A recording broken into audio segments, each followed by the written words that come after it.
ल निस्किहालौँ।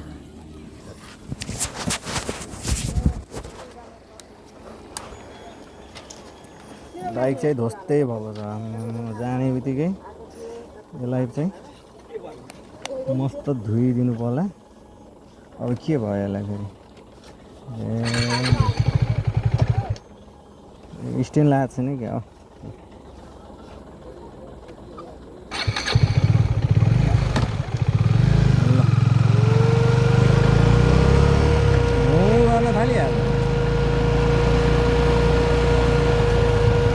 गौरीगञ्ज गाउँपालिका हामी आइपुग्यौँ। हार्दिक स्वागत छ यहाँहरूलाई। यहाँ हेर्नु है, यो हुलाकी मार्गमा हाम्रो बासिन्दाहरूले चाहिँ यसरी मकै सुकाउनुहुन्छ।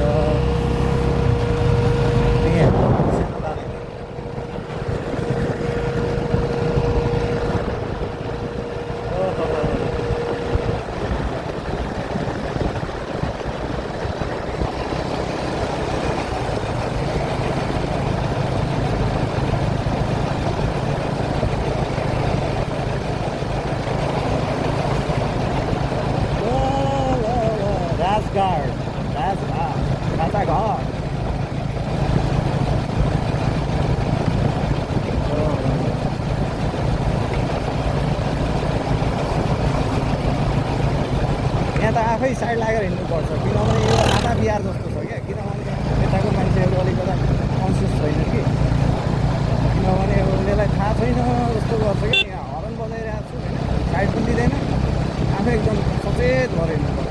कतैबाट अर्ना आइदिन्छ, कतैबाट गोरु आइदिन्छ, कतैबाट गाई आइदिन्छ, कतैबाट बच्चा आइदिन्छ। ट्र्याक्टर त उता भुक्का खाँदै ट्र्याक्टर चलाउँछ अनि कहीँ हुन्छ। यो चाहिँ तपाईँको चौरी, यसलाई चाहिँ चौरी भन्छ ठ्याक्कै। यो चाहिँ तपाईँ झिन्झिलेबाट यो बाटो चाहिँ ठ्याक्कै यहाँ आउँछ।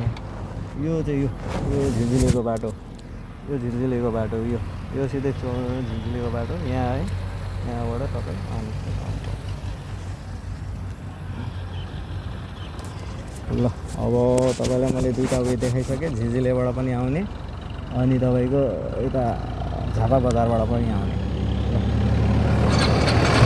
यो चाहिँ अब चौरी भन्छ यसलाई, चौरी।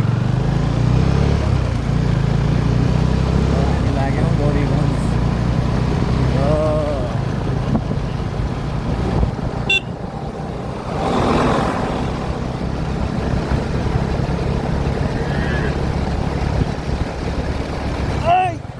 आइपुगेको यो होइन, मलाई त अहिले खानु मन त लागेको थिएन। फेरि किन यो सिकनहरू अगाडि नै आइपुग्छ बाइकको, अलि सिकन होला नि फेरि।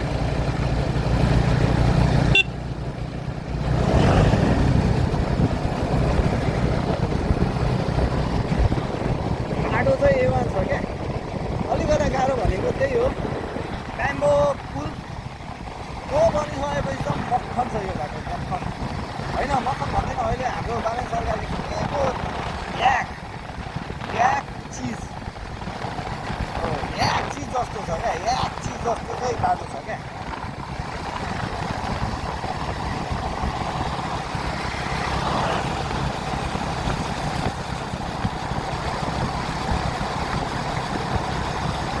आनन्दको बाटो छ।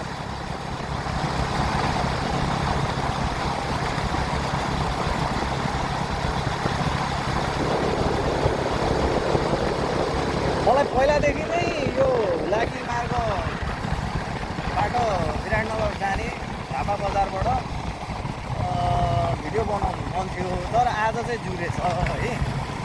त्यसैले बनाएको सबै साथीहरूले माया गरिदिनु होला, लाइक गरिदिनु होला, सब्सक्राइब गरिदिनु होला, जति सक्दो सेयर गरिदिनु होला।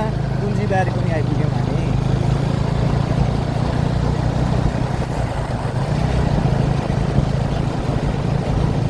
कति मान्छेलाई चाहिँ अब अर्को कुनै बाटो छ कि छैन भनेर थाहा हुँदैन नि त। यता विराटनगरबाट पेतामोड जाने, झापा जाने या झापा बजार जाने होइन, त्यसको लागि त यो एउटा राम्रो विकल्प हो। हाम्रो कपाल पुल पनि आइपुग्यो। कपाल पुल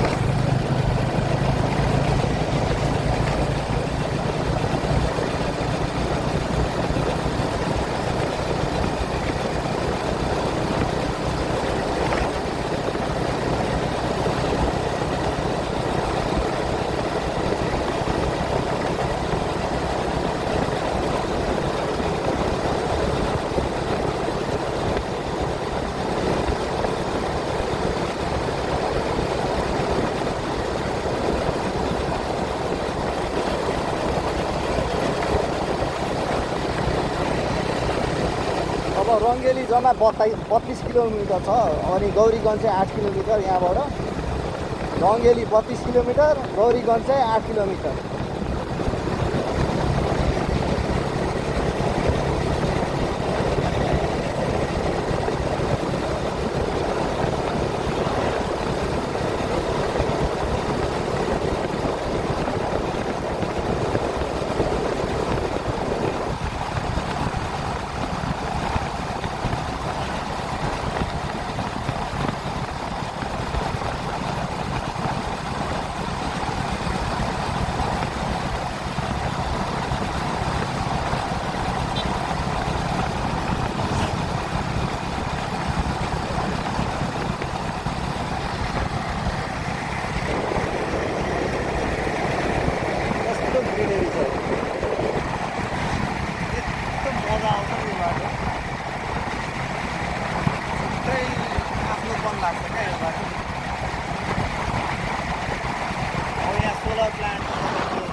ठन्डा भइरहेछ अब चाहिँ अघिसँग चाहिँ घामको बिचको तापको राप आइरहेछ अहिले चाहिँ ठन्डा ठन्डा भइरहेछ किनभने अब अलिक साँझ पनि पर्यो नि त अब घाम पनि अस्ताइसकेको छ अनि हामी दन्तकाली पनि आइपुग्यौँ दन्तकाली चोक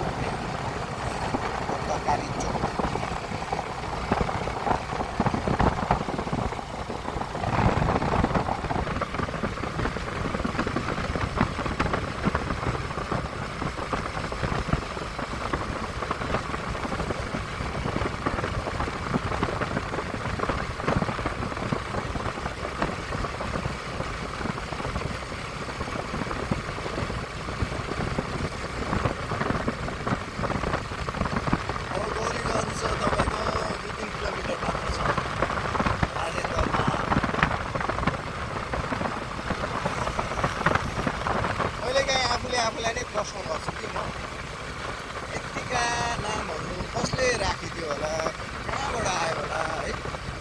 हरेक ठाउँको चोकको नाम छ, हरेक बाटोको नाम छ होइन? केही न केही नाम दिएकै छ क्या। हुन त हो, अब नाम बिना त कुनै पनि अब स्थानमा हुँदैन। अब हाम्रो ट्राफिक दाइहरू आनन्द छ, के भन्नु, त्यस्तै छ।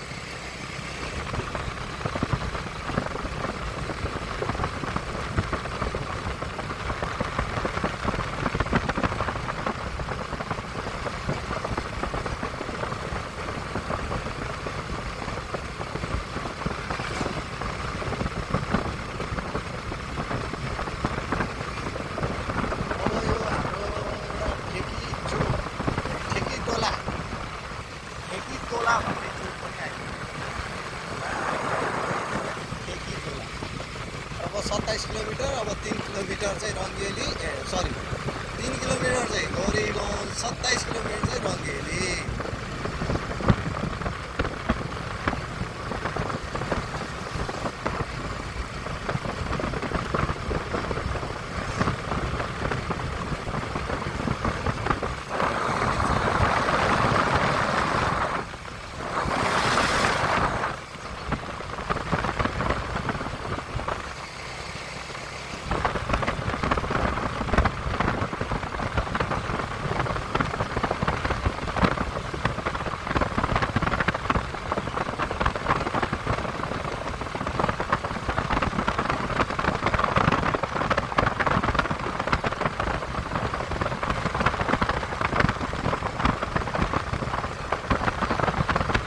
डे वान हो मेरो है, मेरो फर्स्ट भ्लग हो है। चाहिँ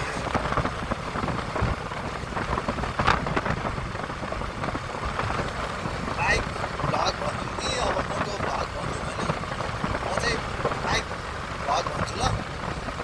किनभने अब सबैले मोटो भ्लग भन्छ, म चाहिँ अब बाइक भ्लग भनिरहेको छु। सो मेरो चाहिँ डे वानको हो यो। सबैजनाले माया गरिदिनु होला, सब्सक्राइब पनि गरिदिनु होला, सेयर पनि गरिदिनु होला। तेलगानी चोक